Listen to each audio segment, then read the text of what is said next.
have to say, this is what I stand for, and it's different from the last 4 years, because people are unhappy with the past 4 years, right? And had a different path from Biden. On that, she failed. You do not have to have a lot of money to have good taste, and you certainly do not have to have good taste if you have a lot of money. Yes. What was that? Was that because you had to dispose of the body, or?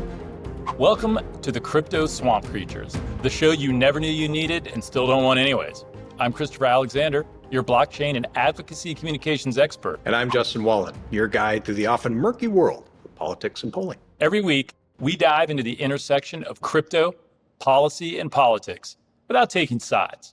We're here to give you the straight, data-driven analysis that influences the decisions of those who want to win or want to be elected. Think of it as a late 80s newscast, but with a twist. We bring you the serious stuff, but with a dash of sardonic wit and just a hint of irreverence. So whether you're a crypto enthusiast, a policy wonk, or just someone who appreciates a data-driven approach, this is your place. We bring you both sides, weigh the impact on crypto, and then we share what we use for show prep every week on our Medium. So remember, no one is as smart as someone who agrees with you. And now get ready to enter the no swamp zone.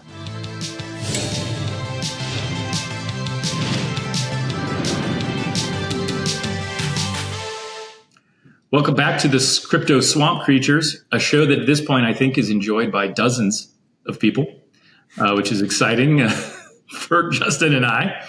So as we always like to start off with some sort of pretentious beginning to the show, Justin, surgical cuffs came up organically at a meeting I was in with some investors in a project. What was that? Was that because you had to dispose of the body, or? No. I was, though. I was wearing it actually, this spirals into more and more layers of pretentiousness. I was wearing my Etro suit with the little tiny Etros etched in it. Mm-hmm. And the guy leaned over, he's like, what is that? I'm like, oh, it's an Etro suit. We got to talking, and then he goes, yeah, surgical cuffs. And I'm like, I don't have them. Justin Wallin has someone we know, initials ML, was there. We were talking about you, and like, Justin Wallin knows where to get surgical cuffs. He's not messing around. And the investor guy had mentioned that there was a Time magazine or some cover, and it was like someone handing someone a check. I think it was like Larry Fink, Greenspan or something. It was like, but he made sure, and I believe it was Fink. I don't even know who he is in this case. I can't remember because I found it amusing for other reasons. But he made sure that the functional cuff was displayed in the picture. See, these things matter. Yes. Now, this particular investor was incredibly derogatory about that. But all right, everyone has their share of opinion. Yeah, and good taste does not have to apply to money. Yeah, and or as Dorothy Parker said, I find it often as an inverse correlate. Well, as Dorothy Parker said, if you want to know what God thinks of money, look at who he gave it to. You do not have to have a lot of money to have good taste, and you certainly do not have to have good taste if you have a lot of money. Yes, that explains matched Louis Vuitton luggage. However, provided that he did have the good sense to invest in the venture, then all is forgiven. If he hasn't, then he is a cad and a fool and poorly dressed. Yeah, exactly. When you're paying for it, I love you. That's right. Yeah, I don't care if you show up dressed like Little Bo Peep. Yeah. I'm a fan. Did you want me to be the Swiss Miss? Like, that's exactly right. What do we need to do here? So, speaking of money and bad taste, of course, the election's going on, and we're getting close. We have maybe 2 more of these that we're going to be able to put out before the election. And thought it'd be good to talk with you about the polls and what you're seeing. So the polls are, as my grandfather would say, tighter than a gnat's ass. There is absolutely no daylight between the candidates. A week or so ago, after the VP debate, there was what appeared to be a little bit of movement, at least in terms of those who are really keen to see movement and want to talk about it. There were 2 polls, New York Times, the Siena New York Times poll and Morning Consult, that consistently showed for a period of about a week a little bit of gap in their polls outside of the margin of error. So if you're looking at them in isolation, you would say, Harris has established a meaningful lead. And you would be correct if you believe that a poll in isolation means that. I think that's just fine. There's nothing wrong with that statement. It certainly is interesting cocktail chatter. But in terms of what it means at the time, no, there wasn't really a gap. The averages of polls did not show that gap. You really don't know if that's an outlier.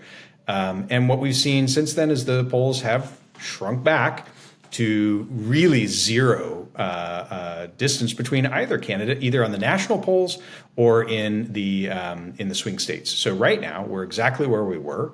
Where if you look historically, and meaning by that, if you look at the 2020 and the 2016 elections, wherein the Democratic nominee Clinton and then Biden were some 10 points ahead at this time. On both those respective elections, it is hard not to say that if you had to guess, and it is only a guess, it is not backed by data, it is backed by the peculiarities of the last two cycles, you would have to say, my bet, with the gun in my mouth, is that Harris wins the popular vote if the election were held today, and Trump wins the Electoral College, because that's the way things slid, even though Trump did not win the last election. That delta existed, and it was still a very, very, very close election. So the delta doesn't exist. So you have to make that assumption if you were forced to. So the reality is, it's a guess. A number of different pundits I've heard have pointed out in op-eds I've read, which I think they call analysis now to pretend like they're not actually op-eds. That they're not biased. Yeah. So, have said as funny a statement as saying that data is unbiased. Yeah, is sorta. You got to follow the trails back to the beginning. 2 words: science. That's right. My science is right. But a number I've heard this cause for alarm / more fundraising and get out the vote, depending on your perspective when they say it, but that. And you just kind of alluded to it, so I'm curious what you think of this, that Harris is running below, particularly in some key demographics, what either Clinton or Biden ran at, and that is the cause of concern, faux or not, that we're hearing. Do you think that's one of the big drivers when people are looking at the polls, experts? Yeah, absolutely. And it is cause for terror. Because there are fairly significant gaps. It does not mean that Trump is leading within those demographics. And most notably, there's a whole litany of them, by the way, but most notably, yes, black men is certainly very much in the news, but Latinos, which is the big shadow vote. I mean, that's always, to me, the juiciest target if you're running, because they don't vote as blocks. They're nuanced, and this election is perfectly illustrating that. That gap has become significant, depending on the state, 20, 30, 40 points between where Biden ultimately captured the Latino vote versus where Harris is polling. Those big deltas are so large that they're extraordinarily causes for alarm. And that's why there's kind of 2 things that are going on, and we can see them. One is there's a shift towards focusing on ground game, which Democrats have, without question, outperformed Republicans over the memorable past. And you see her shifting from this kind of fuzzy, and I say that without criticism, I actually think it was brilliantly done, branding, right, who I am as a person of Harris, to trying to expose herself to different audiences and to a lesser extent talk a little bit more about policy. I think she's failing on the latter. I think she's succeeding in terms of her iterative attempts of exposing herself to other audiences. She can only go up. Right? It can't hurt her. And I think she's doing the right thing. Go on Fox News? Absolutely. Terrific idea. Was it contentious? You can sit there and say, well, she lost, whatnot. It was a really good idea. She did the right thing. She engaged. She didn't have to answer exhaustively. She just had to show that she was rational and had a different path from Biden. On that, she failed. That's where she's failing, is I'm different from the last 4 years. And that's a massive messaging problem. Yeah, I think on the Fox side, and we're gonna have another segment where we talk about the messaging end of this. I do think she needed to go on Fox and sort of continue to iterate this one, which I admit is bewildering, but nevertheless tactically I'm more into border security and fracking than Donald Trump lines. I think the mistake was she said Donald Trump sucks in response to every answer. And it's like, you don't, if you're going to call how the baseball season's going, you don't go to New York and say the Yankees suck to convince Yankees fans to support you.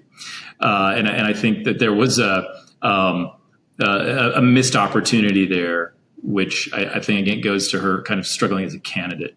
But yeah, siphon away some voters. I mean, it's a smart move.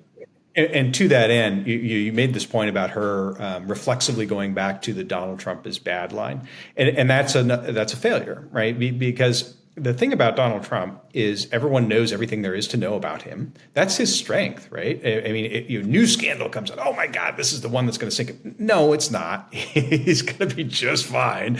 Everyone knows who he is, and whatever uncertainty those very few people who are uncertain have, it's not because they haven't figured out that Donald Trump behaves badly from time to time. This is not new to them. So she's not going to win this election by saying that guy is bad. She's going to win the election by definitively demonstrating that she's better. And you can't do that by simply beating someone down. You have to say, this is what I stand for, and it's different from the last 4 years, because people are unhappy with the past 4 years, right?